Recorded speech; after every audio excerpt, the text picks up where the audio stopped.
Gamers and gentlefolk, hello and welcome back to the channel. I'm going to be your host for the evening, The Sound, and I am excited to bring a Division A match tonight. We are going to be taking a look at Équipe taking on Magnitude Epicenter in a best-of-3 series. Équipe are mostly NGS rookies this season. It's exciting to see new blood entering the league. So fantastic to have them playing this season. Only one of their rostered players has any NGS history, so pretty exciting to have them join us. On the other side, Magnitude Epicenter this week are coming off of a domination last week. They want to keep this strong performance rolling. And these teams are very evenly matched. We can take a look at the standings for the division, and we can see they are neck and neck, 11 and 10 points apiece.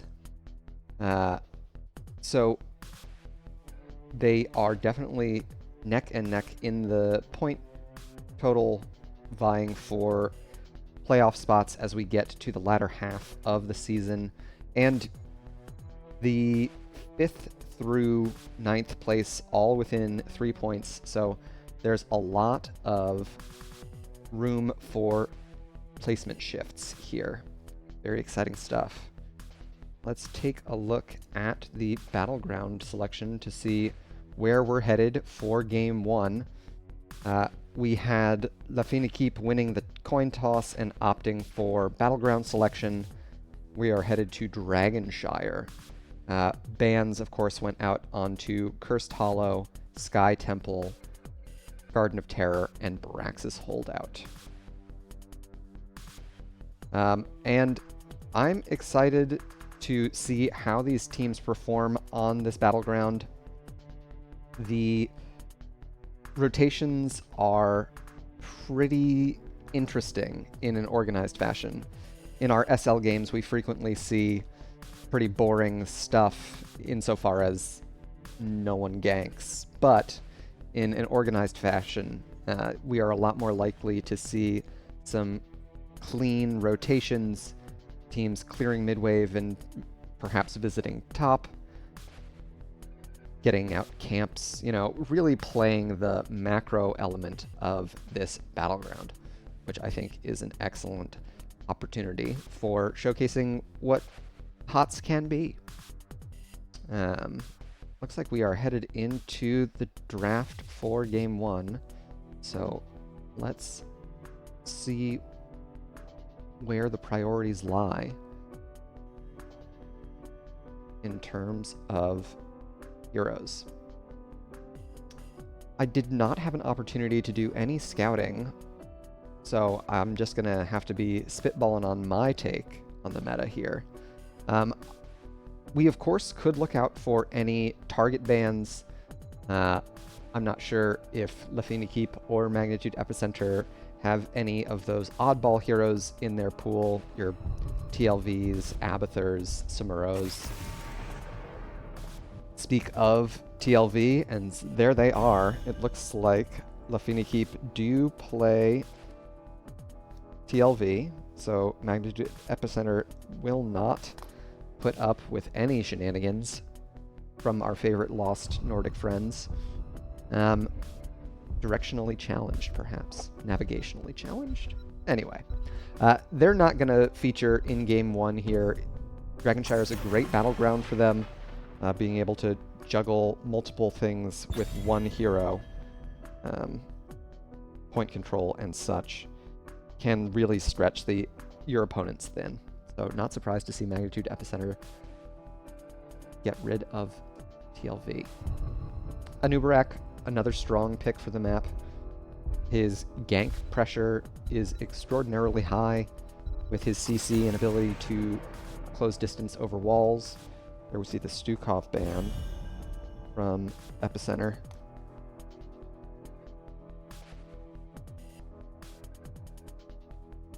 Perhaps a comfort pick on the side of Équipe.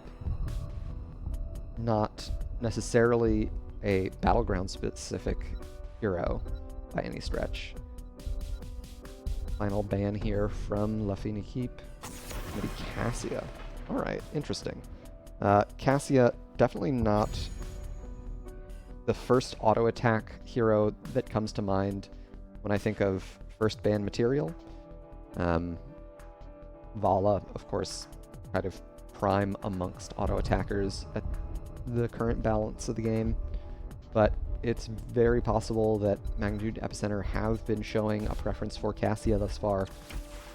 And there's the Tassadar pickup for our first immediate snap onto the Anduin. Okay. And there's an Imperius.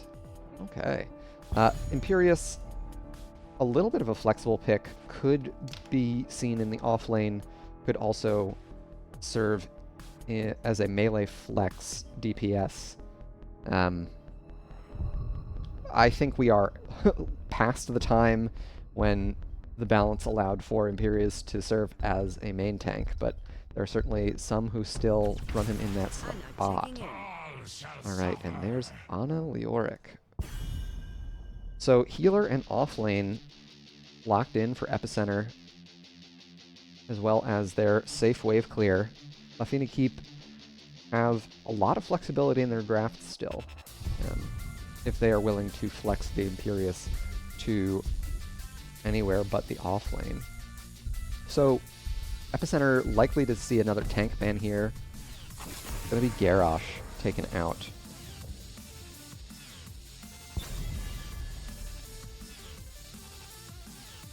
I would be surprised to see Epicenter respond in kind with a tank ban, given that Équipe have the opportunity to pick next, so they could end up narrowing the pool with a deny pick as well. So a pretty interesting solution by picking the Imperius in the first half of the draft from the second pick position. There's a Varian ban. Another slightly flexible hero, given his multi-class status. I want to believe that Smash Varian is a very viable, pickable melee flex hero, but I don't know that that's true, unfortunately. Next two picks here for Équipe. We could see a tank selection here. I would think that makes a lot of sense, given there's the Johanna and Kjaldas. Given that Magnitude Epicenter still do not have a tank.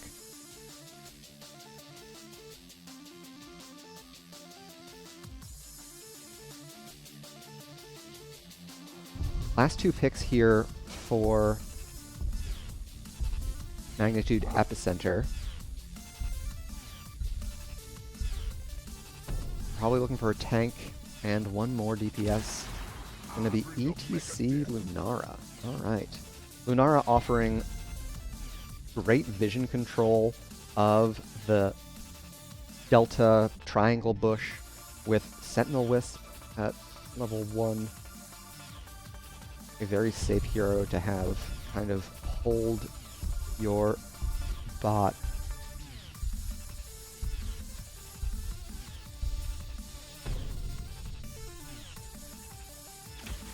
Alright, and there's Genji last pick, focusing on the gank pressure.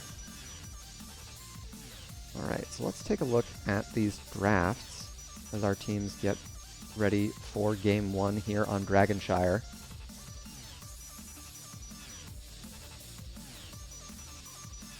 Tassadar and Lunara. Tassadar offers a lot of wave clear, but not a lot of rotational pressure. Whereas Genji, I think, offers a lot more of that rotational pressure. Leoric, definitely a lot more gank resistant than Imperius. And I think I prefer Leoric in that matchup between the two. if it's just a straight 1v1.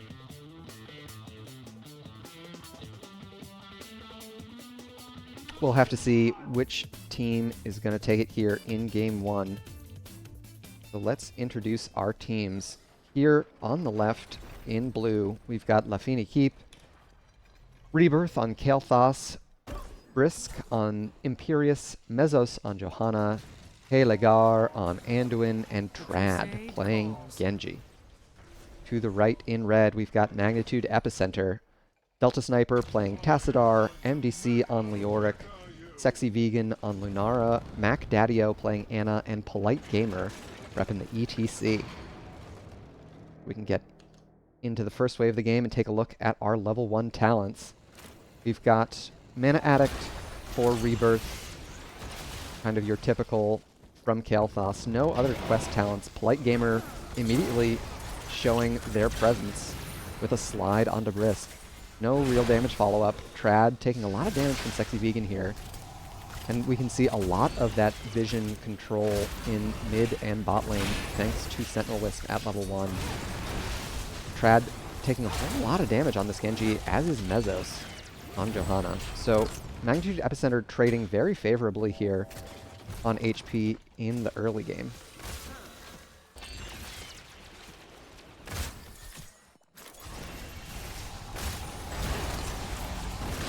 Gravity Lapse connects with Delta Sniper. Trad applying additional pressure here, but Mac Daddio able to keep the Tassadar healthy through it all. Mesos continues to take this punishment. Worth mentioning that the Force Wall from Delta Sniper offers a fair bit of pressure for the Johanna. It's one of the few bits of CC that her trait cannot interact with. You can see both sides taking their siege camps here. Rebirth a little bit slower to clear mid than Delta Sniper. So that'll give Magnitude Epicenter the first opportunity for control of the bottom shrine.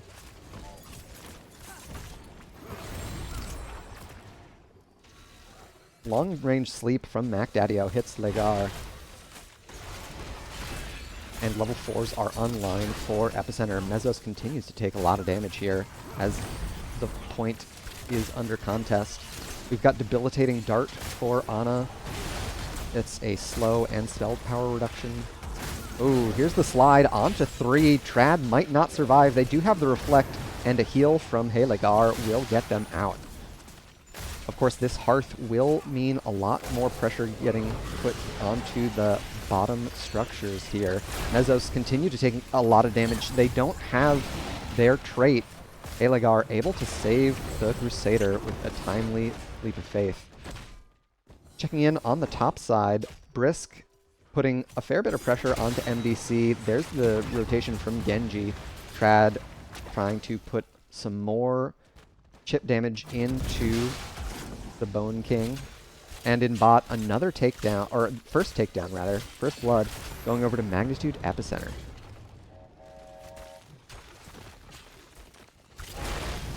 Epicenter happy to have their offlaner double soak. They are not concerned about controlling the top point at all. Far more interested in getting this experience lead. Of course, level 7's just around the corner for Magnitude Epicenter. Équipe aren't too far behind. And once LFE have their level 7s, Imperius is going to be able to match the Leoric soak a lot better once they unlock Holy Fervor, their cleaving auto attacks. Until then, oh, another great leap of faith onto Rebirth there. Polite Gamer taking a lot of damage from these towers, and that'll do it. Équipe secure their first takedown and level 7s. So this double soaking strategy from Magnitude Epicenter has kind of reached its expiration date now. Delta Sniper is in range for the first stall on the objective capture. Rebirth trying to connect with the Gravity Lapse. Delta Sniper falling low here, but it's MDC who will be first to fall. Rebirth starts the channel, and that will do it.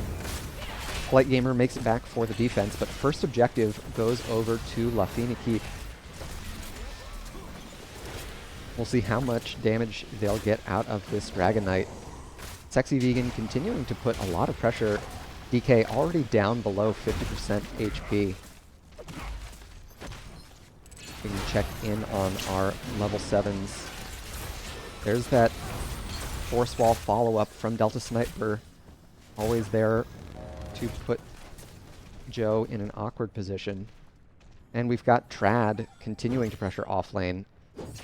The combination of Imperius's level 4 and level 7 make it extremely difficult for Leoric to wrest control of that top point back, especially when Genji continues to visit. So, an early siege damage advantage for Epicenter in spite of first objective going over to Équipe. Bot Fort Wall going down here. Checking in on our experience, we can see that the double takedown for Équipe has them ahead on hero XP, and they are neck and neck on minion experience as well. So they're going to hit their level 10s here first, unlocking their heroics. Mesos immediately getting aggressive, looking for Epicenter on the right-hand side of the battleground. Epicenter able to secure their heroics as well. We've got 3 cleaning up this siege camp in bot lane, with Sexy Vegan and MDC taking care of the top bruiser camp. Any heroics that are out of the ordinary? We've got Wrath of the Angiris from Imperius rather than Angelic Armaments, which can be a little bit more common. Anything else? There's the Leaping Strike onto Rebirth from Sexy Vegan. Of course, that pull means, oh my gosh, there's the turnaround with the Blessed Shield. A lot of damage onto Polite Gamer here. Lots of great follow-up. Mac Daddio has to pop the Eye of Horus. ETC will make it out to safety. Delta Sniper really low on mana here. Looks like they're going to Hearth. But, oh, huge spread on the Living Bomb. Delta Sniper taking a lot of damage. MDC rotating in, 5v4 here. Mesos in a lot of trouble. There's no Leap of Faith, but a great Light Bomb might get the Joe out in the end. The takedown goes in favor of Magnitude Epicenter. Trad able to X-Strike out and escape. So MDC a little bit quicker on that rotation to bot lane. And they're able to secure bot objective. Delta Sniper continues to land true with those shock rays, but they've taken a fair bit of damage after the fort aggroes them. Checking in on top lane, Brisk has gotten down one tower and the gate here, so MDC taking a little bit of punishment structurally. Sexy Vegan gets rooted. Trad doing a lot of damage here with the Swift Strike in and the Reflect.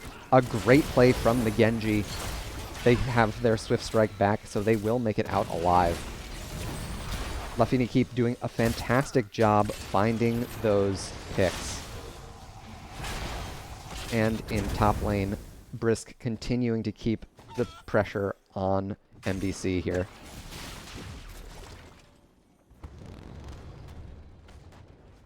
All heroics back on both sides.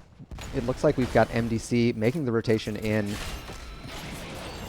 They're looking for Halegar, most likely, but they're taking a lot of damage from Trad and Mesos here on the top side. There's Mesos into the Entomb. Brisk making the rotation in now. Mac Daddio narrowly missed by the spear, but the kidnap lands true. Polite Gamer moshes on to 3, but will fall to the X-Strike of Trad. Brisk stays connected to Delta Sniper here and will clean up another takedown. Light Bomb will not connect, and Sexy Vegan might connect here. Okay. Sexy Vegan does not secure the kill. Brisk trying to stay alive. MDC looking for one more auto attack. And that is the takedown onto Brisk. Of course, all this fighting in bot lane has given Trad all the space in the world they need in mid lane to secure the second objective, once again for the home team.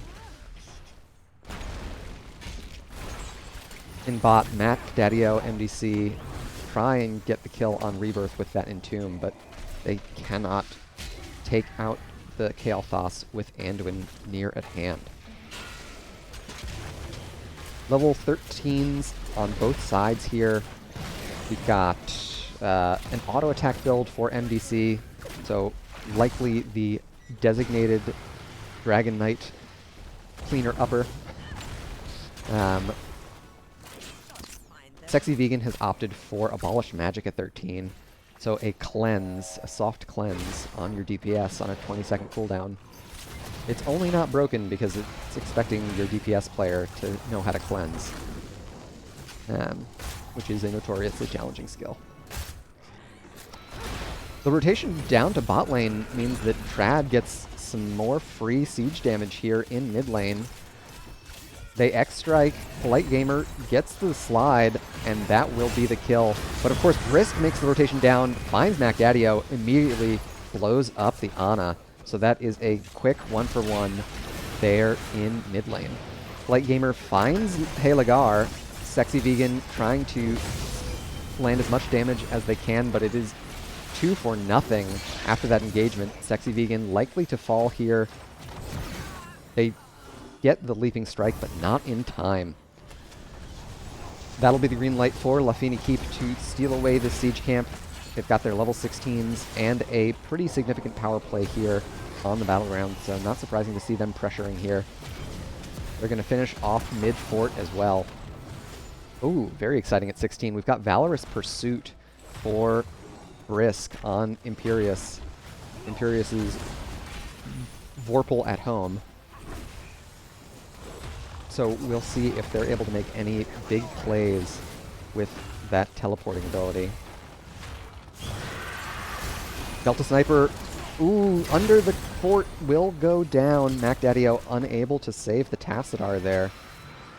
Smelling Salts, not, I guess, on cooldown? Not available to save Delta Sniper from that gravity lapse. Rebirth has been quite proficient in landing those stuns. And so it's a 2-level lead here for Lafini Keep. Lots of pressure going on to Polite Gamer, but no heroics committed. In mid lane, we've got MDC ahead of Brisk slightly, but Imperius is in range to scout any rotation from the Leoric player. Of course, Lafini Keep also got the top bruiser camp out a while ago, so that's going to take a while for MDC to clean up. Brisk has made the rotation down to bot lane. They're going to show on minions here, so this 5-hero commitment is known by all. We'll see if they're able to get this fort taken care of. Trad connects with 3 after the light bomb. Oh my gosh, Imperius finds Tassadar. 3 quick clean up kills for Lafini Keep. They still have a very healthy bruiser camp. They're going to keep pushing down in bot lane with all 5 of their teammates. Sexy Vegan putting a little bit of damage into them, but they're going to have to be careful that they don't get caught by another spear from Brisk. Oh, Trad following up here, but Sexy Vegan goes down just as MDC gets the top bruiser camp out. A huge push from Lafini Keep here in the bottom lane, getting both major structures out. A quick little spear over the wall from Brisk will open up the opportunity for Lafini Keep to secure another objective. Mac Daddio at long range trying to get the stalls there with Eye of Horus. They've got 3 more shots. But of course, the trick here is that Ana is now still back in base. This is not a favorable fight for Magnitude Epicenter, even though they got the stalls. Oh, Blessed Shield does not connect, but the Light Bomb will. Delta Sniper very low here, and they will fall. Holy cow. That CC chain from Équipe is well practiced. Mezzos did not connect with the Blessed Shield, but Trad and Helegar are well in sync, finding those Genji Light Bomb combos. So this mid-keep likely to fall here. We'll see if Équipe are going to try and keep the pressure on. They've got their Storm talents in hand, so they could look to end the game here. Light Gamer perhaps looking for a Mosh opportunity. X-Strike. Oh, Sexy Vegan very low here. MDC will fall, so that's 2 heroes down for Epicenter. A great leap of faith gets Rebirth out of the mosh pit, and that will clean up this first game. GG and well played to Équipe. Looking very strong on their battleground selection.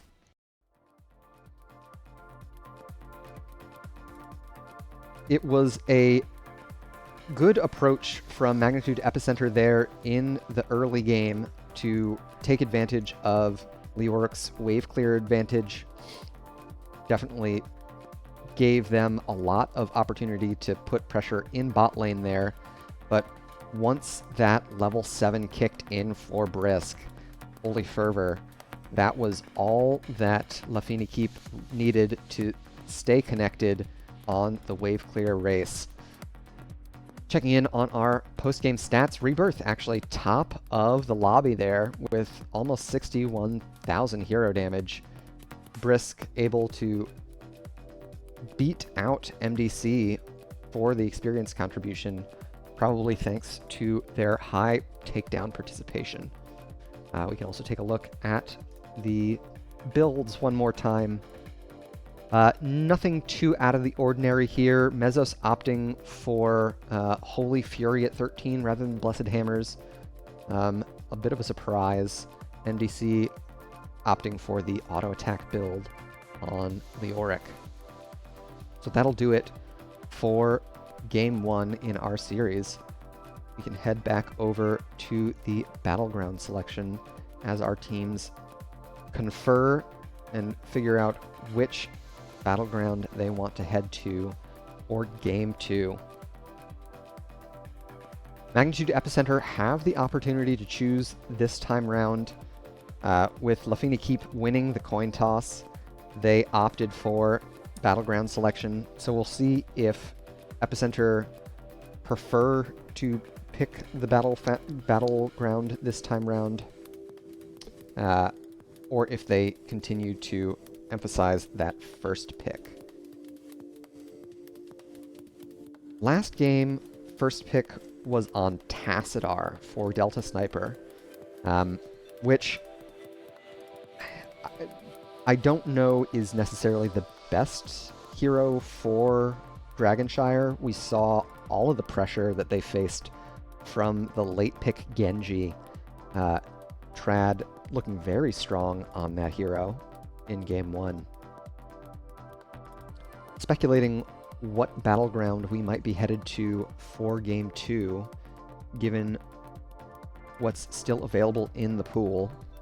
I think the smart money is probably betting on Infernal Shrines, just because it is the most played battleground in NGS. But it may be that a different battleground is far favorable for one of these two teams. For those who tuned in midway through game 1, thank you for joining us. Happy to have you. We are in a best of 3 in Division A.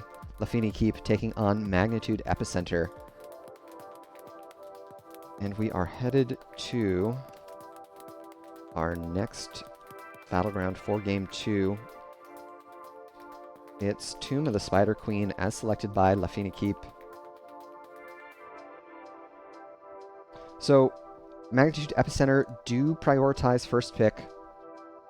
A first pick Tassadar would not be amiss here on this next battleground, of course. A battleground that is all about the wave clear. Of course, I think there's an argument to be made that most battlegrounds are all about wave clear, but Tomb of the Spider Queen definitely relies on waves a whole heck of a lot given the nature of the objective. It's how you collect the spider butts, aka gems.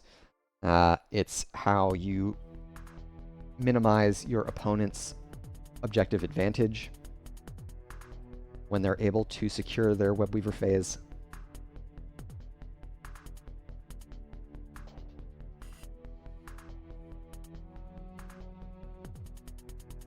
I don't think Lafini Keep's draft from Game 1 necessarily would be favorable for them in Game 2. Not having wave clear on your offlaner until level 7 on Tomb can be pretty punishing. So we might see Brisk showcasing another hero. Outside of that, however, I think Lafini Keep are able to just run it back from a draft perspective. The Genji, great for stalling turn-ins, and the Kael'thas bringing a lot of wave clear. There's the Anduin ban from Epicenter. Not too surprising. Helagar plus Trad, the Genji light bomb combos were perfectly timed. So, no reason to deal with any more light bomb shenanigans in Game 2. We'll see if Lafini Keep are going to stick to their guns. So far, they are going to keep the ban from Game 1, that Anubarak. Polite Gamer, perhaps a bit of a specialist there. Magnitude Epicenter have the opportunity to first pick Johanna on this battleground. And oh wow, there's the respect ban onto Imperius. Okay.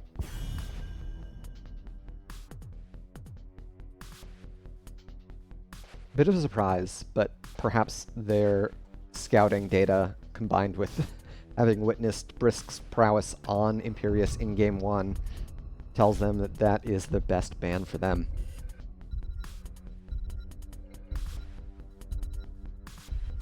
Last game it was Cassia, this game it's also Cassia. Excellent. So first pick, last game it was Tassadar for Delta Sniper. Johanna's still available, as mentioned.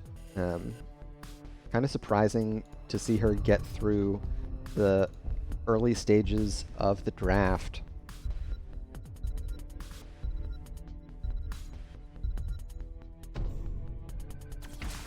The crusade calls. And there it is, first pick, Johanna. The wave clear in the tank slot, kind of too good to pass up. It definitely gives your draft a little bit more flexibility for things like the Genji, or if there's an Alarak player, that sort of thing. Blaze, first pick for Brisk here.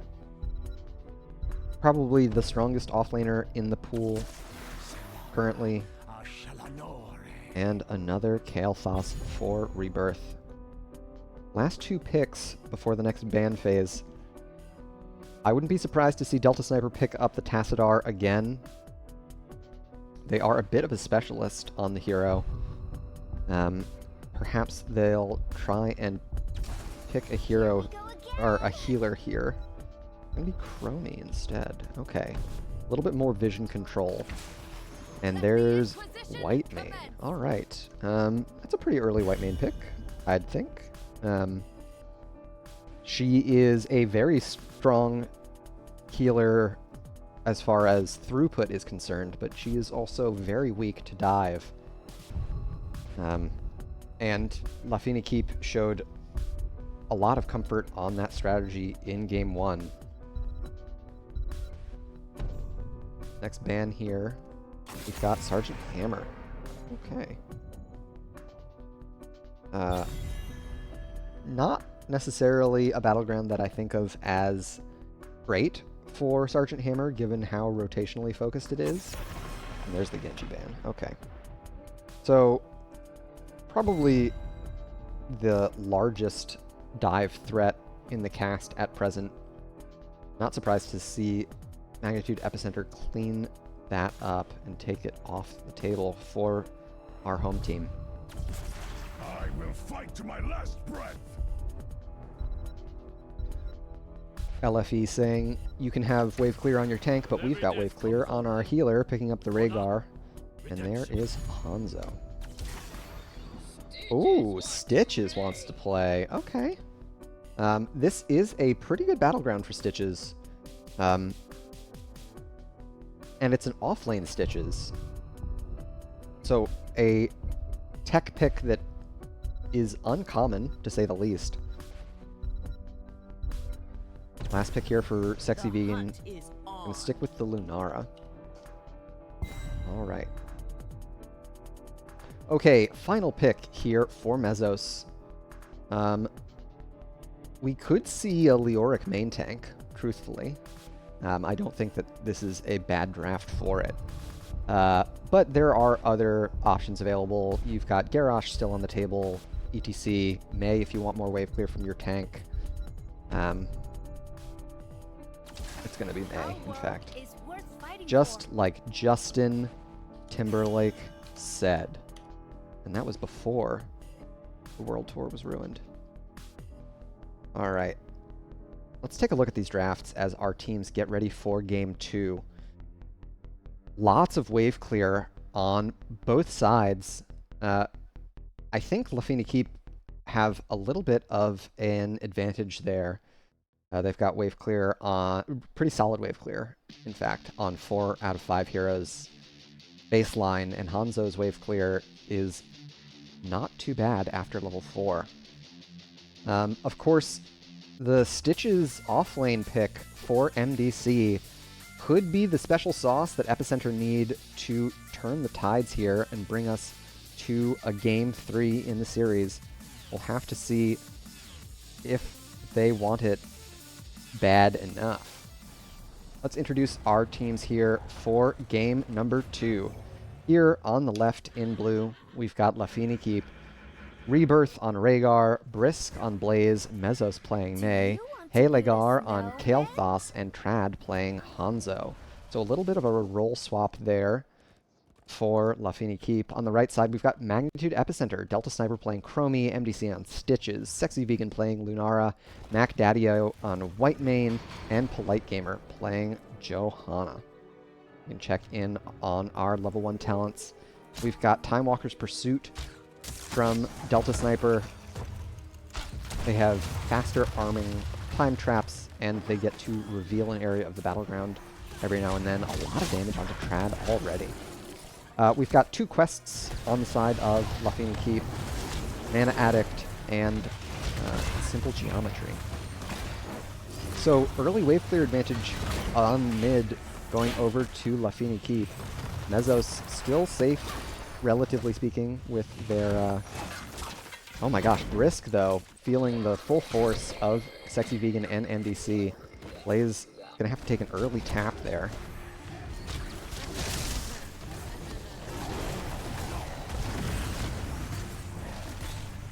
So Trad playing Genji last game and Hanzo this game, a Shimada specialist, it seems.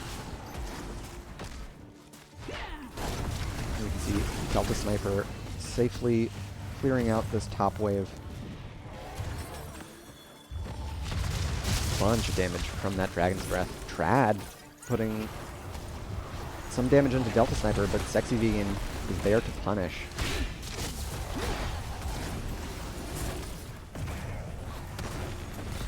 Of course, Lafine Keep have been doing a far better job collecting the gems, up to 18 compared with 14 for Epicenter. Ooh, Polite Gamer no longer has their trait available. Yeah, down below 500 HP. I don't know if they have their tap available to them. They might just have to take a trip back to the Hall of Storms. And they'll do just that. both teams rotating very safely, doing a great job in keeping up with the early wave clear. We're neck and neck on experience. Slightly ahead for Équipe, but that's mostly just because of who's collected which. MacDaddy-O has to take a trip back to Tallest Rooms as well for some mana. Whitemane, notorious for her mana tension. Mezos still has the trait available. Checking in on our level 4 talents now that they've unlocked. Trad has opted for... Oh, Mezos uses the Cryo Freeze. That time stop will seal their fate. Trad might step out to try and collect these gems.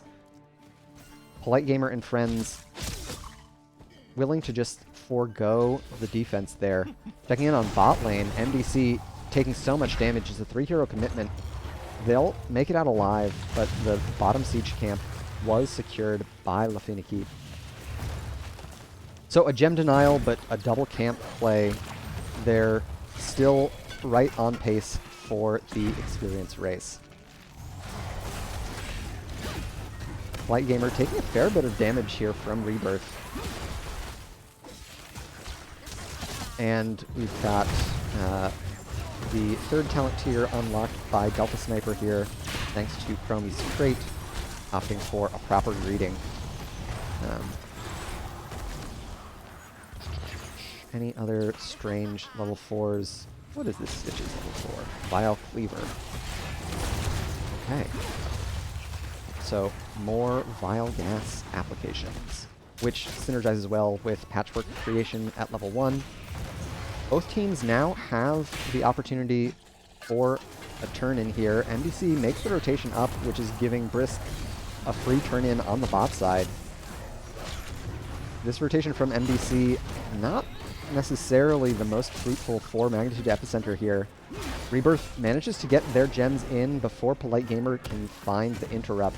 So 32 gems already banked on the side of Équipe. We've got level 7s for the whole squad now, not just Chromie. Continuing with the trait build, it's Putrefaction for MDC. Reduces healing for those affected by Vile Gas. Trad getting the last few gems turned in for Équipe, and that'll be first objective phase for Magnitude Epicenter.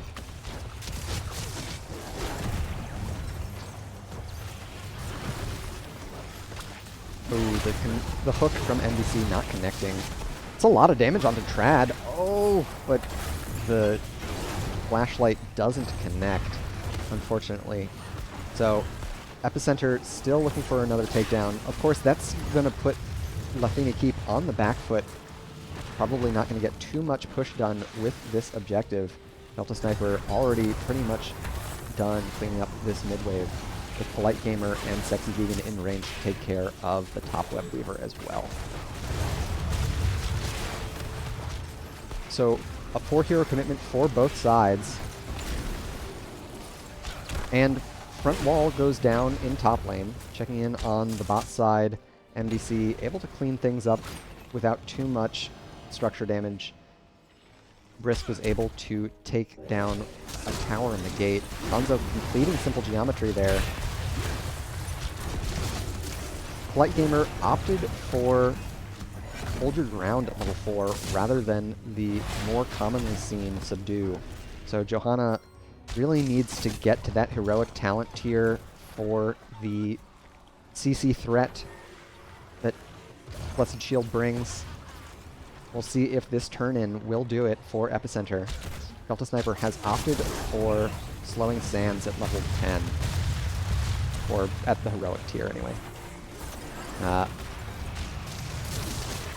Great prep by Équipe in the mid lane means that the Web Weaver will spawn all the way back here.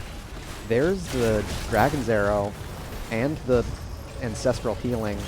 So a couple early heroics, a little bit of a misstep here and there. Delta Sniper very low on mana. Brisk connects with MacDaddy-O on the Whitemane with that jet propulsion. Polite Gamer low on HP and mana. Heroics unlocked for everybody. We've got Gorge, Leaping Strikes. One of the white name ones is Scarlet Aegis. Blessed Shield, Ancestral Bunker. We saw Ice Wall a little bit earlier. Phoenix, and Dragon's Arrow.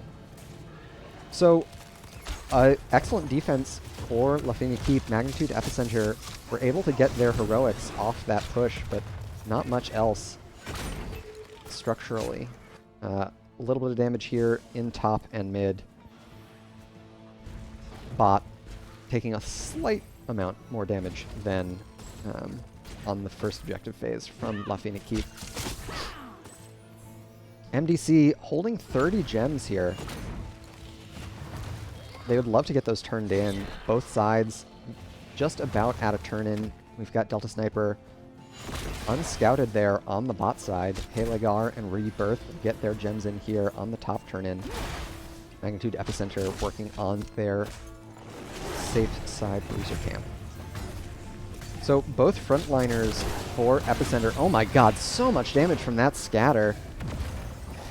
Polite Gamer has to use the Blessed Shield to get back to safety. They did not want to drop 22 gems there. So most of the gems for Équipe have made it into the bank. This mid bruiser camp might give Magnitude Epicenter the opportunity that they would love for a back-to-back turn-in. Delta Sniper continuing to put pressure on Halegar there. And MDC made the rotation up to the top turn-in. Sexy Vegan gets the interrupts on Brisk. So Magnitude Epicenter get the second turn-in. A great dodge on the Dragon's Arrow. And MDC finds Mesos with the Gorge. Ooh. Delta Sniper's in a very tough spot. MacDaddy-O uses the Scarlet Aegis. Chromie falling very low. There's another stun from Brisk. Lots of HP being traded back and forth, but no takedowns at the end of the engagement. Of course, the heavy commitment to mid lane means that the top wave was not prepped by Équipe. So this Webweaver got a fair bit of push done on its own. And it's giving Epicenter the opportunity to focus more of their vanilla push efforts here in mid lane. Checking in on bot side, MDC and Brisk doing that offlane thing, clearing waves, waving to each other. Alright, so about half of, a little less than half, of mid-fort taken down. Level 13s on both sides. This is a big power spike for MDC on the Stitches. Oh, Polite Gamer. Oh, there's Mesos taking a lot of damage. Sexy Vegan leaping strikes into danger. MDC found with Dragon's Arrow and the jet propulsion. Polite Gamer will fall here. A great hook and Gorge onto the Rhaegar. I don't think Rebirth is going to make it out of this one alive. Alright, so Équipe still have the opportunity for turn-in if they so choose. They might hold off and wait for their healer to respawn. I think that's probably the best choice for them.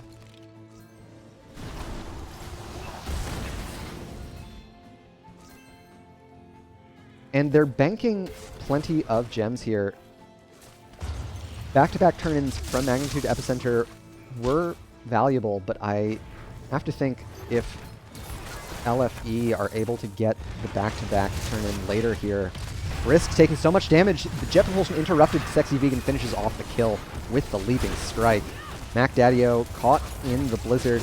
Mesos very low here. Stitches does not have Gorge yet, and the healing reduction on the Ancestral. A great Dragon's Arrow connects onto 3. Sexy Vegan will make it out to safety. Sexy Vegan opting for Spell Shield in this game rather than Purge or Abolish Magic. So that takedown on to Brisk will give Magnitude Epicenter the room they need to finish off that mid-fort. LFE still have enough gems for another objective phase. Epicenter definitely still on the hunt for the gems required. The vision control from Epicenter between the Chromie with Time Walkers and Sexy Vegan with Sentinel Wisp is quite strong. It's giving them a lot of opportunities to get these turn-in interrupts, doing an excellent job controlling those payment stations. A big wave and siege camp in bot lane, and there's the hook onto Mesos, followed up by the Gorge. I don't think Mei makes it out of this one alive. She gets a good icing, but it's a 12 gem denial. That is a tough one. Brisk tries for the turn-in. A awkward path on the jet propulsion. Polite Gamer is in range for the body blocks, but Trad able to get their Blaze mostly to safety. The bunker comes out pretty late here. I don't think they're going to make it out alive. That's another great gem denial. Level 16s on both sides. This is a big power spike for Rebirth. Earth Grasp Totem turning what was a slow into essentially a root. Now that slow is up to 80%. Of course, that does not affect our friendly Shambling Horror if their trait is available to them. We've also got Pulverize, so an anti-armor increased burst damage threat from Stitches, checking in on bot lane. MDC duking it out with Rebirth. Not the off-lane matchup one would expect to see. Epicenter have enough gems in their pockets to secure a third Webweaver phase. Looks like they will fall back and do just that. MDC connects the hook onto Mesos. A slam in an awkward direction. And it looks like LFE are happy just to get safe and manage a 5-hero defense here in this next phase. Mesos alone in top lane. Polite Gamer does have Blessed Shield available. Mesos, of course, still has the Cryo Freeze, so it wouldn't necessarily net a kill to throw the CC on the full HP Mei.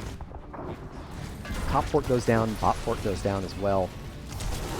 And the forts still alive for the Stitches team is a huge boon for Epicenter. Time Walker's Pursuit revealing 3 of LFE here. All heroics available on both sides. It is a tense siege of top keep. MDC's hook does not connect. Ooh, there's the stun intercession from MacDaddy-O. Polite Gamer falling very low here. Oh, a great force or ice wall. Polite Gamer is not going to make it out alive. A bit of a miss from Brisk on the jet propulsion. Delta Sniper doing a great job with those time traps. MacDaddy-O is going to fall here nonetheless. And there's another takedown onto MDC. So a huge, huge ice wall from Mesos there. Catching 2 in the time stop and isolating Johanna from the rest of her team and the retreat path. Really well played by Mesos there. Delta Sniper putting a lot of pressure onto the Mei. But they're still healthy. They've still got their trait. They'll heal up here. I like what Sexy Vegan is doing here in bot lane. They know that a boss turn-in is imminent, so they're getting bot lane pushed and prepped as far as they can, trying to get as much mitigation on the rest of the map while top lane is under such heavy threat. And just like that, we're neck and neck on experience. We can see both teams have been doing a fantastic job with the hero takedowns. A little bit more minion XP for Lafine Keep. Of course, the structures favoring Epicenter there. We are neck and neck. Oh, Dragon's Arrow lands onto 2. Brisk connects with the jet propulsion, takes out Delta Sniper. That is a lot of wave clear to lose here. Sexy Vegan getting chased down by Trad. They will escape. Trad able to use the agility natural agility to get over the wall to safety. So that is likely to be the first keep of the game going down here.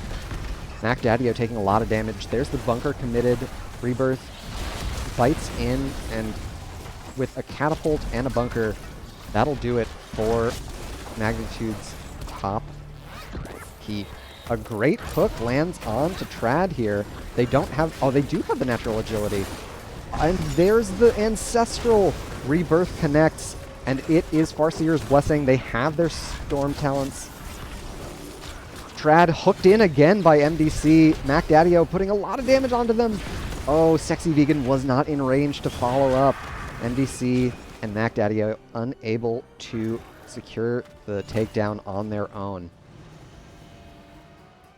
So first keep going over to LFE. Their objective was able to clean up the rest of the outer structures of Magnitude Epicenter.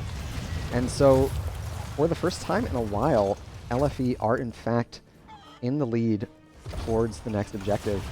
If they get all their gems in, it's back-to-back turn-ins. Unfortunately, Mesos unable to connect. There's the root onto Brisk from Mac Daddio. A connect on to 2 with the Dragon's Arrow. Polite Gamer finds some with the Blessed Shield. Trad over the wall here. Polite Gamer's very low. If LFE are able to continue chasing, this could be another teamfight win for them. Epicenter able to escape to safety. All right. Anything out of the ordinary for Storm Talents at 20. MDC opting for Hungry Stitches. I never know what Stitches 20s are best, so sure. Hungry Stitches is great. Scarlet Crusade, the Scarlet Aegis now granting the entire team unstoppable. Mac Daddio will be able to perhaps answer some of these threatening Dragon's Arrows from Trad. There's the bullseye onto MDC. Trad caught with the hook. There's the Purge and the Cleanse, and the Ancestral. Hungry Stitches catches the May, so a time-stopped hero with a time-stopped hero. There's the Intercession. Brisk very low. Oh, huge Dragon's Arrow. Mac Daddio does not have the reflexes, and they're getting chased down by Rebirth, Brisk, and Mesos. A great helping hand from MDC. Rebirth bites in. Brisk jet propulsions as well. Mac Daddio very low, and they will fall. A living bomb spread will do it. Mesos trying to find Delta Sniper here. They don't have their trait, but they do have their level 20 Cryo Freeze. Polite Gamer trying to get these kills. Another trait from Mesos, and Polite Gamer will fall. Lafini Keep able to keep their wits about them here in the late game. Brisk trying to find Delta Sniper there with the jet propulsion. Delta Sniper doing a great job to get these delays.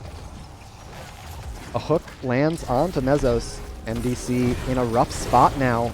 A mid-4 of LFE. This is likely to be another takedown in favor of the home team. And these late-game takedowns in the end are what's sealing the deal for LFE. The home team really putting on a masterclass. They will lose this bottom keep.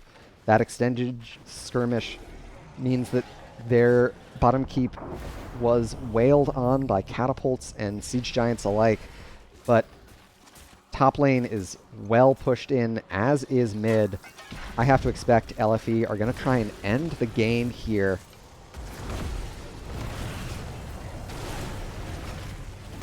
They're getting a lot of siege damage done already here in bottom. Trad pretty far away. They made the rotation down to bot to try and clean that up while Brisk was zoning for the turn-in. But they'll be right on time. Still 10 seconds out before MDC's respawn. Dragon's Arrow does not connect. We've got heroics available on all sides.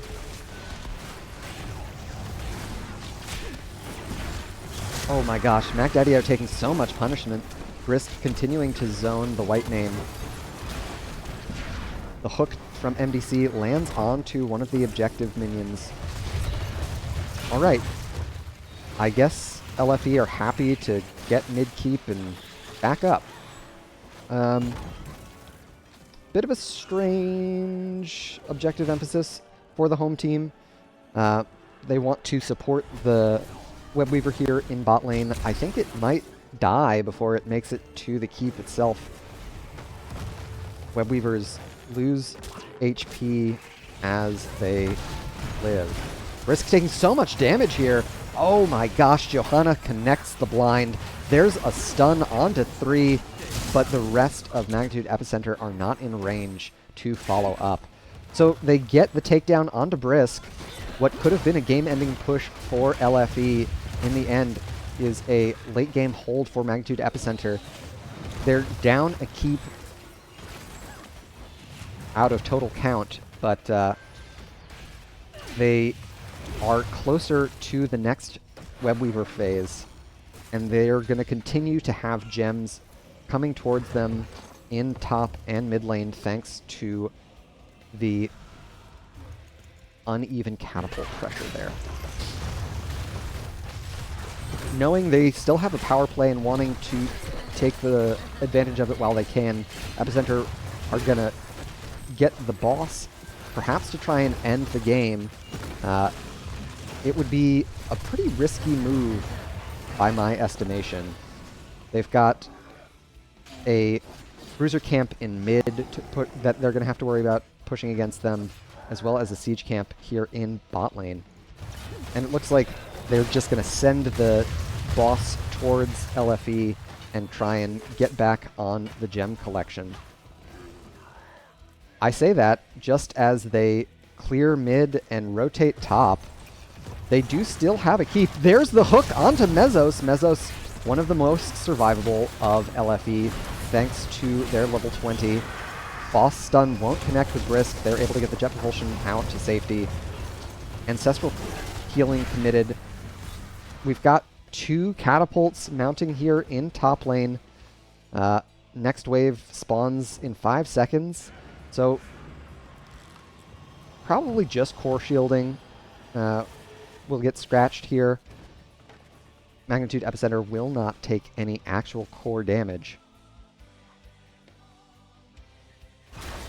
They were able to bank most of their gems.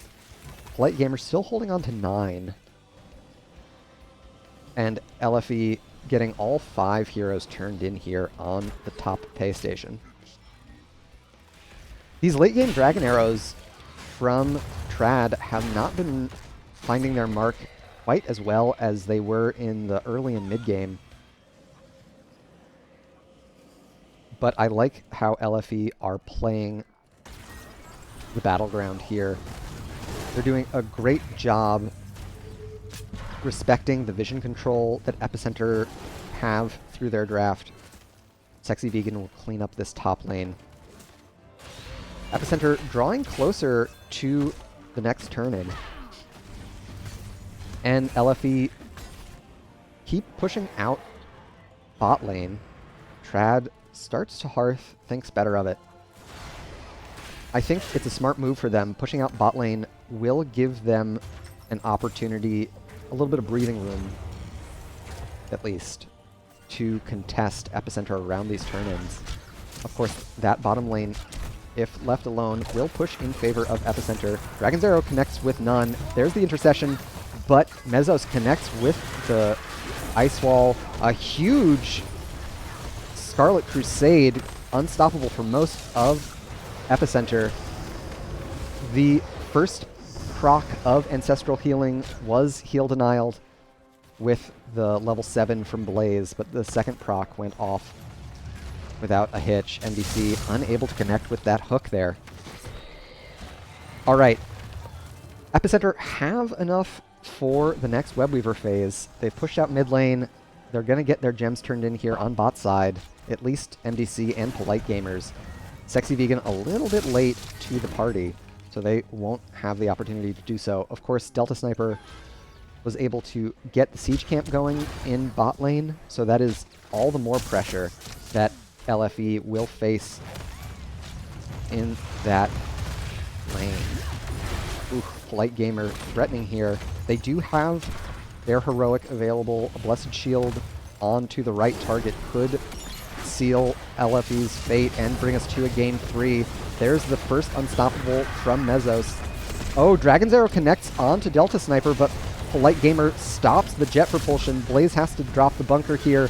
Mezzos is deep in the backline. Brisk very low here. They've got 50 armor, but it's not going to be enough. Ancestral Healing still 20 seconds out for LFE. They've lost Blaze, and that is a big bit of wave clear to be missing.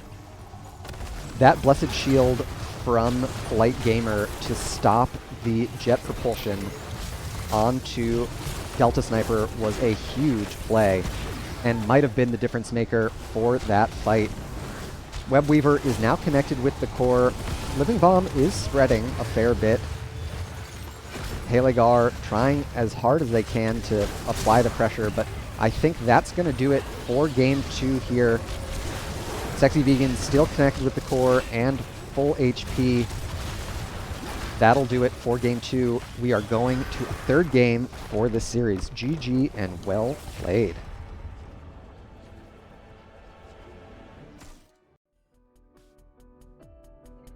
A really tense game 2 there on Tomb of the Spider Queen. Lots of back and forth play. Wasn't sure if LFE were going to be able to clutch it up at the end there, but I think the vision control from Epicenter with the added threat of the Stitches Gorge was the difference maker. Unfortunately, Trad unable to connect with those late game Dragon's Arrows, as mentioned. We can take a look at our post-game statistics. Halegar, top of the damage charts at 112. Trad, close behind them with 109. And, in fact, top of the lobby goes to Delta Sniper. Sexy Vegan, not as much damage as one might expect to see out of a Lunara, but we can see that is thanks to a lot of time spent collecting minions, up to 18.5k experience for the Lunara player. Taking a look at our builds, Mac Daddy-O had some huge level 20 Scarlet Crusades there, granting Unstoppable to the whole team. Polite Gamer had a couple opportunities with the level 20 Radiating Faith as well. Anything else out of the ordinary? We saw Mezzos going for the Flash Freeze. It got him out of at least one sticky situation, but it wasn't enough to seal the game. And that'll bring us to the third game in the series. We can head over to our Battleground selection as our teams consider what next. When they won the coin toss, LFE opted for Battleground selection, so I expect that they'll do the same for Game 3, which seems to suit Epicenter just fine when given the choice. They opted for first pick.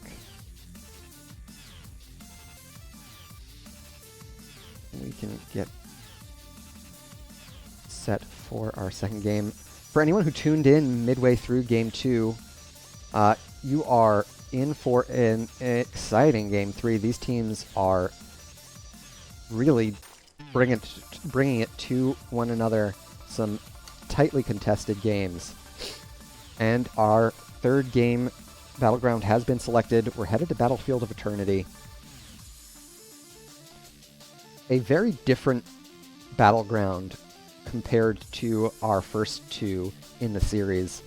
I think of Dragonshire, certainly primarily, but also Tomb of the Spider Queen to some extent, as macro-focused battlegrounds. Things where your rotations and smart rotations with your wave clear can be big difference makers. Battlefield of Eternity, on the other hand, is all about objective control. Giving up a early Dragon Knight, not too punishing. Giving up an early Webweaver, not too punishing. Giving up an early Immortal, often pretty punishing. It is one of the more powerful objectives in the game. So I'm surprised to see LFE pick this battleground after their initial two.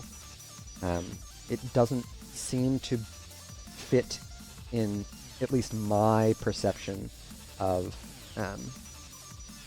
their preferences. That game too, what a slobber knocker. I've got to call out Sexy Vegan and Delta Sniper, both doing a fantastic job with their vision tools. In the late game especially, vision control is oftentimes the decision maker in those stalemate scenarios. Whichever team finds the other one first often gets the advantage. And so having two heroes who have some sort of reveal mechanic definitely helps sway those late game opportunities to their favor.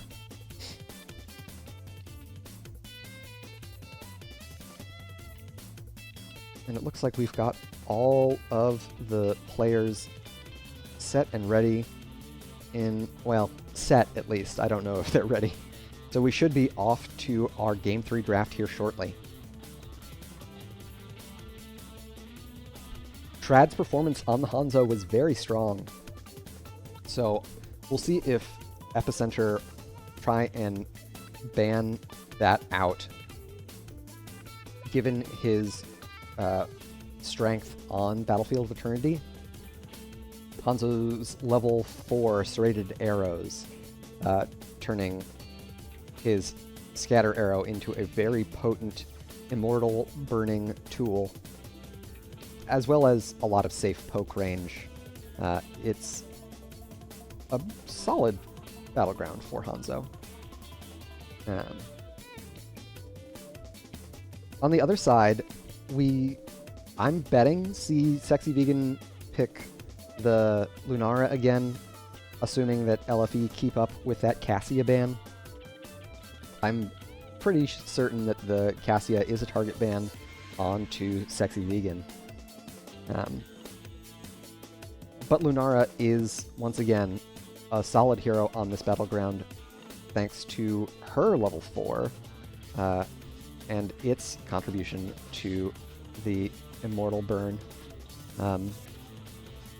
What is that one called? It's not Unfair Advantage. Whatever it is. It does make me wonder what we'll see Delta Sniper play here. Their hero of choice thus far this season, I believe, has been Tassadar, but not the best battleground for Tassadar.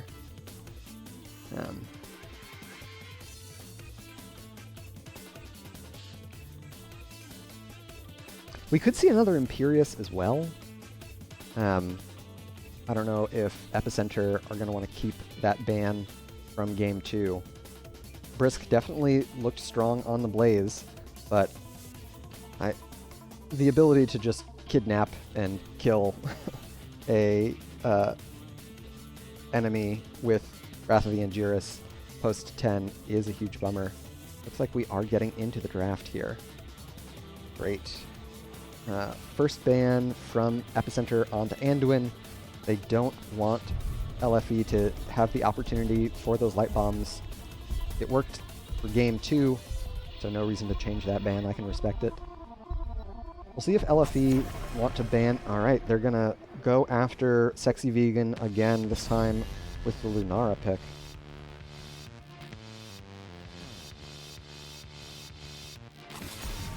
And Imperius. Alright, so the Game 1 performance from Brisk and Halegar on the Anduin Imperius definitely left a lasting impression for Epicenter.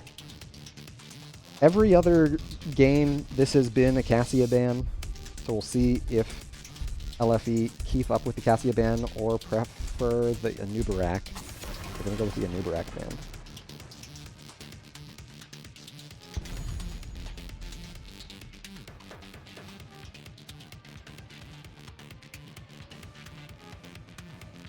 Alright, Game 1 it was Tassadar. Game 2, it was Johanna. Game 3, I'm predicting a Cassia first pick for Epicenter, just based on hero pools. In fact, it is Blaze.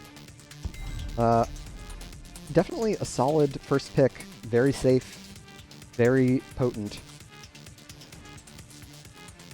LFE now have the opportunity to respond with, I would expect, at least one Immortal Burn hero. We could see the Hanzo again, as mentioned, from Trad. Opting for the Li Ming instead. And ETC. Okay. ETC can have trouble on this battleground. It's hard to get a mosh pit around your opponent's Immortal just because of the nature of the stunning circles.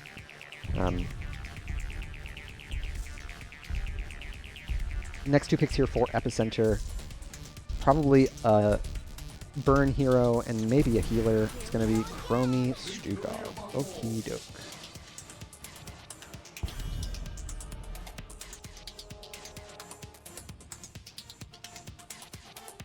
I think the Chromie is a great pick for the battleground. Once again, the vision control she brings is extraordinarily helpful for the objective pit. There are lots of area of terrain and vents that block vision. There's the Varian ban. Probably seeing the Stukov on the side of Epicenter, LFE do not want to deal with the Varian Stukov combo, and there's the Genji ban, so keeping all the same bans from Game 2, Epicenter learned their lessons from Game 1. Halegar picking up Ana, pairing very well with the Ming. And I don't know if Epicenter are going to be able to pivot their draft to a dive to punish that selection. Rebirth picking Hanzo now. So a very poke emphasized Immortal Burn from LFE. Chromie offers a fair bit of poke herself for Epicenter. We'll see what Polite Gamer and Sexy Vegan pick in these last 2 spots. A tank and a damage, no doubt. Alright. Johanna, Cassia. A little bit of synergy there. Cassia, of course, doing bonus damage to blinded targets. And there's the Kira offlane. Okie doke. That is a spicy pick. Let's think about these 2 drafts as our teams load in for the deciding game of this series. Kira puts a lot of damage threat onto Chromie, Stukov, and Cassia. That additional CC that she brings, as well as her damage. She was buffed in the most recent patch. If you forget what the patch notes said, you can always use !patch in chat. That'll send you over there. Of course, the downside to drafting the Kira is that LFE does not have as robust a front line as Epicenter, especially with the ETC main tank. So if Epicenter are able to weather that damage onslaught, their ability to counter-engage will be potent. We'll see who's got the goods here for our 3rd game. And we can introduce our teams for the last time. We've got LFE with Rebirth on Hanzo, Brisk on Kira, Mezos playing ETC, Halegar on Ana, and Trad playing Li Ming. To the right in red, Magnitude Epicenter. We've got Delta Sniper on Chromie, MacDaddy-O playing Stukov, MDC on Blaze, Polite Gamer playing Johanna, and Sexy Vegan on the Cassia. For the first time this series, they have the opportunity to show their Cassia skills. Couple of quests for LFE, Simple Geometry for Rebirth, and Prog Rock for Mezos. Sexy Vegan has opted for Charged Strikes at level 1. So an auto attack focused Cassia as opposed to the Gathering Storm, or I don't know, the Q quest for Cassia, I'll be honest.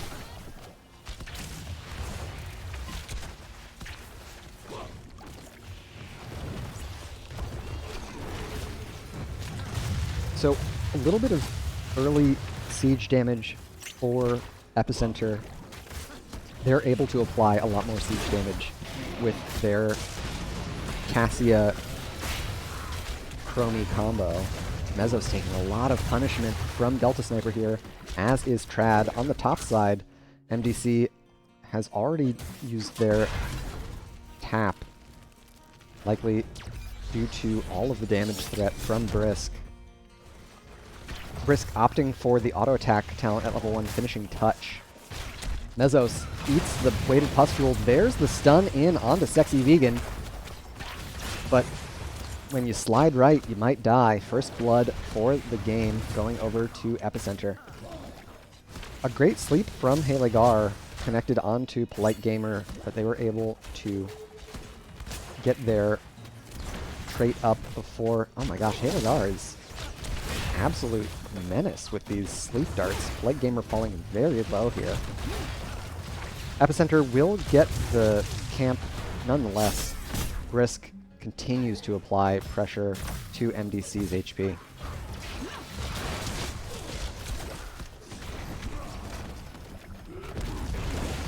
Another great combo from MacDaddy-O, but no CC follow-up. Epicenter don't have much CC until 10, especially with Polite Gamer going for hold your ground at 4 once again. MacDaddy-O opting, oh my gosh, I missed it, but Brisk went over the wall for the kill. That's the pressure that the offlane Kira can apply. A huge bummer if you're on the side of Epicenter, but you're not going to lose too much experience from that. Polite Gamer trying to slow down the capture of the bot side bruiser camp as the objective unlocks. Mezzos finds MacDaddy-O and Delta Sniper. A great sleep dart. Oh my gosh, Delta Sniper down below 200 HP. They make it out alive. Checking in on top side, Brisk and Mezzos trying to punish MDC for slowing their immortal burn. Looks like Epicenter get the first bit of clear there. Neither team opting to clear out these bruiser camps. In a full 5v5, I believe LFE are going to have the race cinched up, but that just goes to show how much I know. Magnitude Epicenter securing first objective. So not too much damage done by the camp in bot lane. Mezzos connects with the power slide onto Polite Gamer, who has to use the trait to get out for safety.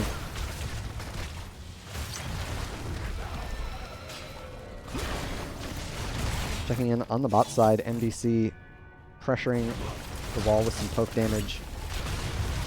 Brisk gonna punish them a bit for that, no doubt. Top wall going down here in top lane.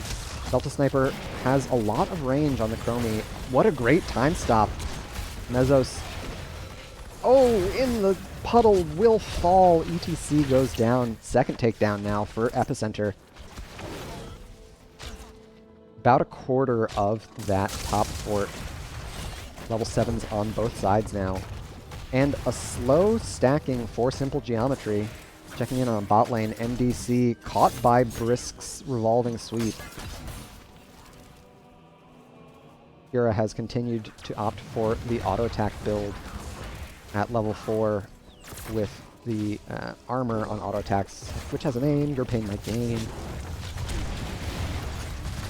An interesting level 7 here from Polite Gamer, opting for Conviction, the instant minion kills. Something that we sometimes see. Oh my gosh! Delta Sniper, living up to the name, takes out Rebirth. That was super well played. Of course, all the setup came from MacDaddy-O, hitting another great weighted pustule. Sexy Vegan taking a lot of damage, and they will fall. That's the reset for Trad, but they don't have any more CC to lock down the members of Epicenter. Chromie, again, will likely have to recall, as are a lot of LFE. Checking in on our experience. Hero experience neck and neck. A little bit more minion XP for Epicenter. But Brisk holding their own with MDC on the Blaze. Of course, their commitment to the bot camp means that Epicenter have the opportunity to get a lot of HP burned off this Immortal. A free halftime show for the red team. We'll see if that camp in bot lane that they banked garners any value. Doesn't look like it, given the objective spawn positions. Epicenter are happy to wait this one out. Oh, that's a great sleep dart. Immediately woken up by Rebirth's scatter arrow. They're up to 13 out of the 20 stacks required. A huge 3-hero power slide. MDC, jet propulsion's in. A silence onto Brisk. MDC will fall. That's a reset for Li Ming. Brisk very low. There's the heroic talent here. Immediately the Blessed Shield gets thrown, and Kira goes down. We've also got Ball Lightning Bunker, Slowing Sands, of course, and Flailing Swipes. And LFE still trailing toward their level 7s. Trad has opted for the Triumvirate at level 7, so cooldown reduction on their Arcane Orb. Oh, that's a big sleep. This is a problem for Sexy Vegan. They're going to go down. MacDaddy-O a little late on the Flailing Swipes, so the Cassia will not be around for this objective push. That also throws LFE into the heroic talent here as well. We've got Dragon's Arrow, Revolving Sweeps, Mosh Pit, Nano Boost, and Wave of Force.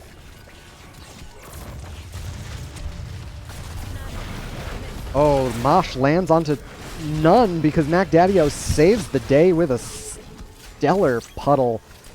Delta Sniper, however, is still going to go down. I don't think Epicenter, or I'm sorry, LFE are going to be able to clean this up before it gets through the bottom fort. And with a camp here in top, and there's the rotation, Brisk is in a lot of trouble. Their trait got interrupted there, so it's going to probably be a double fort play. Trad connects a lot of damage onto MDC, and Mezzos still has the Mosh. Oh, tough time to be Stukov for sure. Oh, what a jet propulsion from MDC! Oh, 2 more kills in favor of Epicenter. Mezzos isn't done. Trad trying to clean up these resets, but now they're stuck in the Slowing Sands. A 5-hero wipe for Epicenter there. Really well played. A double fort play as well.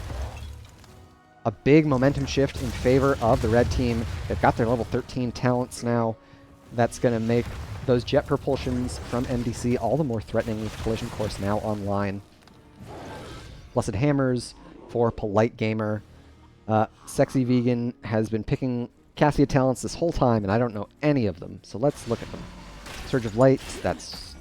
Yep, Flight of the Whale, yep, War Traveler. Alright, Insta-Mount for Cassia. That'll definitely help them get out of threat range. The added baseline move speed won't hurt their ability to dodge Li Ming spells as well. Delta Sniper scouting this camp with the Slowing Sands. Gonna put a lot of damage onto Mezzos there. And Epicenter immediately clean up the bot side camp. Mezzos slides directly in. Oh my god, Dragon's Arrow onto 4. but Delta Sniper is too far away. Trad couldn't connect the damage. It was a massive CC, but little too far outside of LFE's follow-up range. And this is going to be another big Immortal HP lead in favor of Epicenter. MDC taking a lot of damage. There's the damage onto Mezos. ETC goes down. Trad received the nano boost, but it wasn't enough. Brisk taking a lot of damage here. The auto attack build not necessarily getting the most value into all of these blinds. Sexy Vegan continues the chase onto Brisk, and they'll clean up the Kira takedown. Epicenter looking very comfortable on this battleground here. LFE have a camp and catapult in bottom that they've got to take care of, and a almost half, a little bit above half shield Immortal headed their way, likely to top lane, given what the bot camps were able to get done. Polite Gamer threatening on the side here. They don't have Blessed Shield available, so it's a pretty hollow threat. Looks like Epicenter are going to do the split pressure approach. Halegar landing the sleep onto MDC here. They don't have a wave, so they're going to be tanking a lot of damage. There's the nano boost onto Trad. Delta Sniper and Mac Daddy-O eat a big combo. MDC does not connect with the jet propulsion. Mezos slides to safety there. Brisk does not have her whatever the tether is called. I never remember. And the Immortal in topside, Rebirth has been dealing with it the whole time. It's got through the wall. Unrelenting Strikes is the ult. Involving Sweep is the E. So the split pressure approach does not net a keep, but they get 2 half keeps on the side of Epicenter. Oh, narrow miss from Rebirth. That was a very close shot on the Dragon's Arrow. So a half keep in top and a half keep in bottom. With both forts still alive, I think Epicenter are going to be very pleased with the outcome of that objective phase. They can apply pressure on either side of the map. And they'll do just that here in the top lane with this siege camp. Brisk, not known for their PvE skills on the Kira. She is definitely a fight-oriented offlaner, so the rest of LFE are going to have to rotate up here to help clear. Epicenter now a talent tier ahead, just for a short while longer. Level 16s just around the corner for LFE. Delta Sniper scouting the mid section of the map with Time Walker's Pursuit. Mezos has gone unscouted here, connects with the jet propulsion. There's the silence and the follow-up stun. Sexy Vegan falling low themselves. Dragon's Arrow does not connect. Goes wide. I have to assume that was a mini-knack moment. A huge stun onto 3. Rebirth falling very low. There's the Dragon's Breath. One more hit, and that'll do it. Sexy Vegan chasing onto Trad here, and that'll clean up another kill. Brisk in the back. Does not connect with the unrelenting strikes. Delta Sniper's time trap usage so strong. And Delta Sniper also happens to find Halegar in all of that, getting the kill on Ana. All the while in bot lane, this Catapult and Siege Camp have been pushing away. It's a pretty steep hill to climb for LFE back into this game, especially with Epicenter taking full advantage of their power play, getting this camp out for bot lane that'll apply additional pressure while their Immortal heads to top. I like the split from Epicenter here with Polite Gamer warding their side Immortal, MDC getting the Bruiser camp, and the rest of Epicenter finishing off the Immortal burn. So a full HP Immortal going towards top keep of LFE.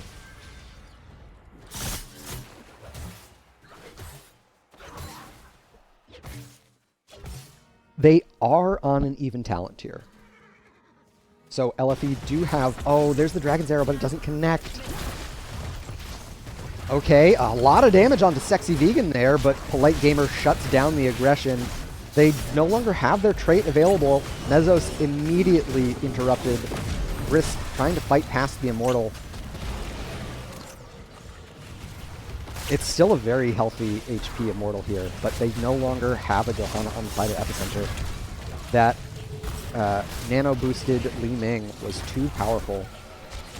Mac Daddy-O getting a lot of great combos there. A huge 2-hero sleep from Haladar, but all of LFE's efforts are focused on this Immortal. So the objective secures top keep for Epicenter, but they are unable to threaten any core damage thanks to the takedown of Johanna there. Epicenter likely to play a little ring around the rosy with LFE coming down to this bottom camp next, if I had to guess. Of course, LFE probably make it to their Storm talent tier with the way that the experience keeps coming to them thanks to the heavy catapult pressure they're facing. So, a blessing and a curse for our home team.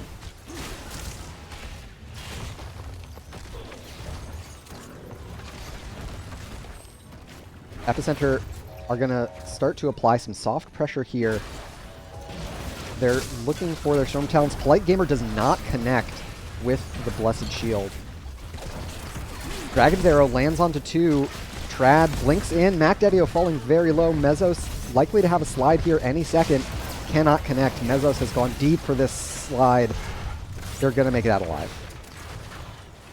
And on the top side, we've got a catapult and 1 of 2, in fact, of the camp connected with the core, but that mid tower, it's so tempting, that tells you. Storm talents in favor of Epicenter as the next objective phase spawns. We've got Piercing Sands, Controlled Chaos, Fortified Bunker, Radiating Faith, and I think that's Rock Stopper? Titan's Revenge, in fact.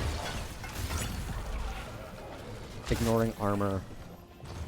Okay, so that's going to increase the threat onto Mezzos there. And these Immortal positions are absolutely what Epicenter would have hoped for. It's going to be very challenging for LFE to push them off of their poke positions. And without their Storm talents, I don't think the Équipe are going to be able to get a favorable engagement. All the while that Epicenter is playing it slow, catapult pressure continues to build here. There's the core shielding already down. Delta Sniper and MDC both with a lot of poke damage, and so that'll be the halftime show procced for Epicenter.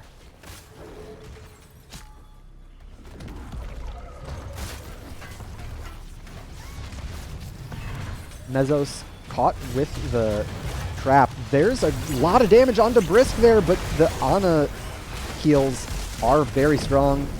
Oh, but it's Sexy Vegan on their Cassia immediately trading with Trad there. Mezzos moshing Mac Daddy-O, and that's all. Rebirth gets the natural agility over the wall. 2 for 1 in favor of Magnitude Epicenter. Light Gamer continuing to chase here, trying to put a lot of threat onto Trad. This Johanna might just chase down Li Ming here. A little bit of PvP Diablo action. Rebirth trying to continue the chase. Delta Sniper connects with the slowing sands. The whole time the core has been taking damage from catapults. Trad, 0 HP, 0 mana, and that's going to do it here for Game 3. Magnitude Epicenter able to clutch out the win for the series. I believe overtaking LFE in the standings. GG and well played to our teams.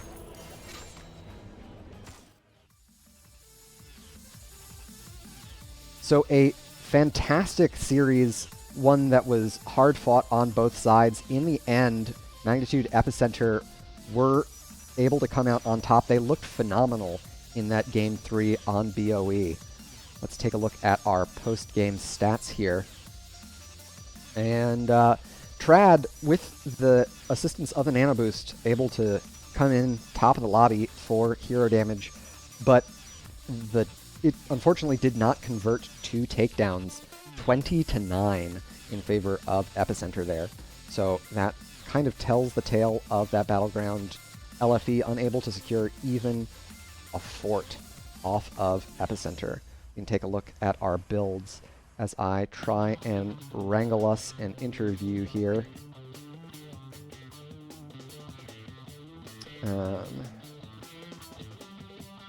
And we'll take a look at our post-series. So super well played from Magnitude Epicenter. They were able to make the difference in the end. I would have expected the Battleground selection preference that LFE showed to translate to more wins, truthfully, but in the end, Epicenter looked far more comfortable, and it looks like we do have an interview, so I'm going to introduce you, MDC. Welcome. GG, well played. How are you feeling? Very good. We might have Delta popping in here. He just went for a bio break, so he might be Gotcha. popping in a second too. Very cool. So a hard-fought series. How are you feeling after that Game 3 Slobberknocker? No, it was really good. They really, after that first match, that was pretty bad. We got first game, we got beat pretty bad, and I think we just had to settle down and kind of figure out, what to do. I think, the Imperius ban helped us. They play a really strong Imperius, and I struggled pretty heavily in the off lane, and during team fights he was pretty effective. Not taking anything away from the other team, but I think that Imperius was pretty rough. So once we did that, we kind of changed up our approach just a little bit and settled down, and seemed to take care of it a little bit. Yes, absolutely. Yeah, the draft adjustments, I would have credited those as well for the turnaround. I was very impressed with Brisk's performance on the Imperius, so yeah, not surprising to see you guys ban that out for games 2 and 3. I was a little surprised that the Anduin ban was prioritized over the Genji ban. I think that in Delta, you can speak up on this one too. Maybe it's just something that we're, historically, like Delta and I have played several seasons together, and feel like he's like our Achilles heel. Like, whenever the opposing team has Anduin, it just seems like it burns us. So I think we personally try to prioritize that above, stuff, to be fair. Yeah, I'd also say the Anduin on the Dragonshire saved so many early game kills. Like, we would have had 4 or 5 kills early game, and it would have changed a lot if they didn't have the Anduin pull over the walls. Gotcha. I can respect that. The Light Bomb Genji plays are what stuck out to me, which is why I was thinking of the Genji ban first, but I agree Halegar's performance from not just the offensive but defensive play was very strong. I have not been paying close attention to Division A. Is Battleground selection preference typical in this division, or is that more of a La Fine Équipe special? I think most of the opponents have been picking it. We've been going first pick. Do you feel like that gives you an advantage in the current meta game? I think it allows us to set up what we want. I don't know if one way versus the other is beneficial. I mean, it is kind of odd though. Like, I think in seasons past, first pick was like the 90%, whereas this season it does feel for sure like map pick is becoming more of the norm. So I'm not really sure, to be honest with you. Yeah, I'm always wondering myself which is best. I mean, I think in our league format, there is something to be said for battleground selection just because of limited practice time. You know, if you guys get really good, you know, your team gets really good at certain battlegrounds, then you can just assume that the comps will follow. But yeah, I agree. I don't know which is better. It's interesting. Yeah, it go either way. You know, I think there's benefits to both. Yeah, definitely. So after the game one, which was a pretty tough one, you guys were able to bring it to a really long, scary feeling tomb game. When you get to that late game stage where structures are mostly gone for both teams and you're just hunting around for each other, how important do you feel that vision control from Sentinel Wisp and Time Walker's Pursuit are? How much of an advantage do you feel that gives you? I think it gives us a pretty good advantage, especially with the stitches, because if we can see where they are and get a good hook or see where they're going. Yeah, it's also I also put time stops on the turn-ins, and I'll leave a one of my fake chromie things there, so I can at least guarantee one stall.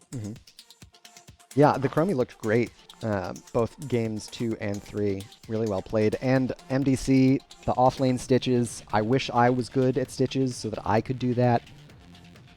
That looked awesome, dude. There's a couple of maps depending on what's going on. We'll try to do that. You know, I wouldn't say he has good wave clear. That would be ridiculous. But you know, if you just go the green talents, you know, whatever you want to call it, the wild talents, then sure, it's serviceable. I Yeah. would call it. It's not awful. And it looked like there were a couple different times where the healing reduction was applied to the ancestral healing targets. So Yes, that's intentional. Yeah, that's Yeah. another little benefit of it. a great trait usage there. Last but not least, Game 3, Battlefield of Eternity, did not look particularly close, I'll be honest. I know, MDC, you had trouble against the Kira in the early game there. Do you guys feel that overall the Kira pick was a benefit or a detriment to Équipe's draft?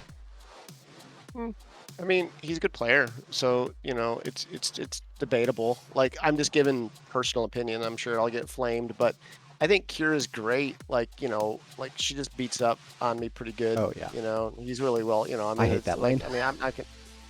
Personally, when I play it.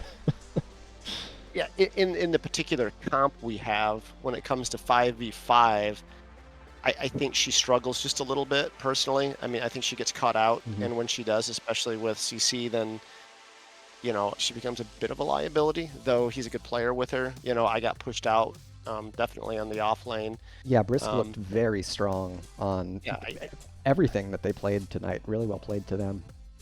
Yeah, I mean, I got stupid. I mean, I died to her one time. I was like, oh, it sucks. But, you know, generally speaking, I just kind of felt like I don't really care. I'm just going to try to get the soak, because once we get to team fight and burn, I'm sure we'll be just fine. Yeah, and for BOE, it's such an important objective. So having that control and emphasis in the team fights, I think, is a benefit. It was also the first game where Sexy Vegan got to play Cassia. How much of your win would you credit to that pickup? I know that it's a bit of a specialty for them.